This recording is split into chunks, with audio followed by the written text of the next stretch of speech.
Welcome to the Golden Valley Light Railway video platform.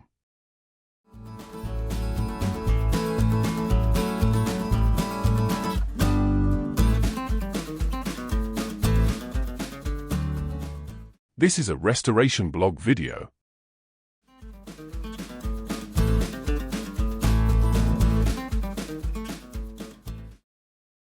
Baby Jane Restoration Blog.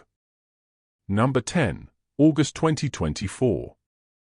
I left off at the end of the previous article, mentioning that the provision has been made for the incorporation of a relay-operated interlock that stops powered movement when plugged into charge. Well, I ended up with egg on my face with that one. I don't know why, but I had just assumed that when the charger was plugged in, a small current was given to the relay, breaking the control circuit, preventing the movement of the locomotive. But no, it is the other way around.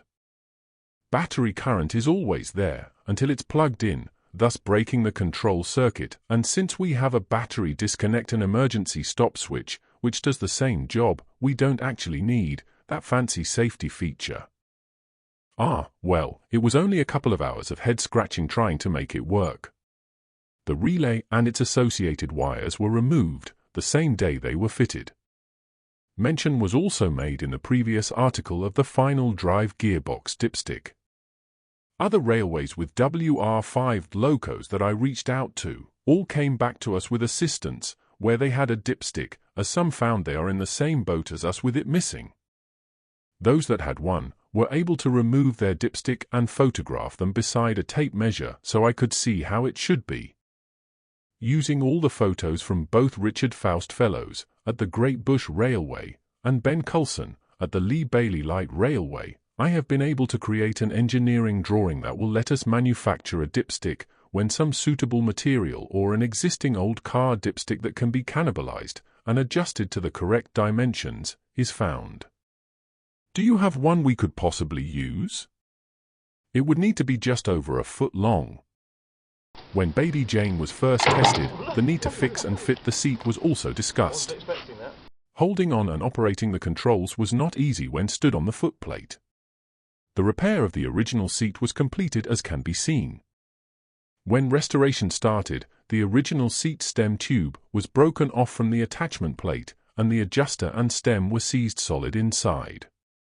After the old tube was removed from the stem by Ed with the gas axe, a new stem tube was made and welded to the attachment plate, this time with gussets to make it stronger. The original adjuster was removed, rethreaded for a larger clamp bolt as the original had to be drilled out. The actual seat probably never had a cushion, perhaps it will get one in the future. The problem of the overhanging battery box that obscured the coupler and buffer plate had been discussed at some length. Shortening the battery box was going to be a massive job. An alternate solution needed to be found. I had noted and voiced that some WR5 locos came with rubber bumper blocks, but that would not have solved the coupler problem. I did, however, find one photo in some Wingrove and Rogers publicity material that showed a WR5 with a cast coupler buffer block fitted to the front plate. One of those would solve both problems. The problem would be finding a suitable one, but this was solved when one was fabricated by Ed and Charles. It can be seen now freshly painted and attached. When initially tested, it was noted that one of Baby Jane's wheels was dented, which promoted a clank and limp-like movement as she went along the track. The trough in the wheel was filled with weld and was first ground back to some sort of shape with an angle grinder, and then was hand-fettled by Charles with the use of a brake shoe-shaped sanding block to attain the correct profile. A second pass of weld and more fettling should see it as good as new. The electromechanical controller that Baby Jane is fitted with, that I have restored, has 3 speeds, 50%, 75% and 100%. Going to 50% from static, with no weight behind the locomotive, occurs with quite a jolt, as people have found out.